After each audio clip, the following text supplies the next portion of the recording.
How to filter for pets in Airbnb. Hey everyone, welcome back to my channel. I am Bimal from The Solution Guide. In today's video, I will show you how to filter for pets in Airbnb, or how you can find an Airbnb that allows you to actually bring pets using a mobile device. So it's very easy. You just open the Airbnb app on your iPhone or Android device and sign in if needed. Search for the location of your stay in the top search bar, then just tap on the location.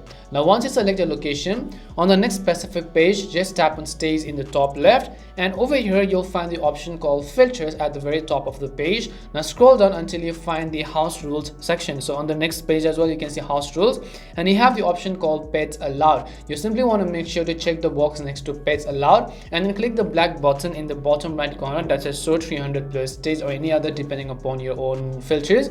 Now your app will only show listings that actually allows pets. You can also specify the number of guests and dates for your stay by tapping the dates or guest button at the top of the page.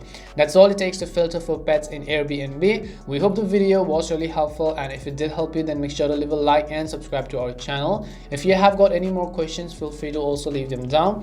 Thank you very much for watching, and see you soon in our next video.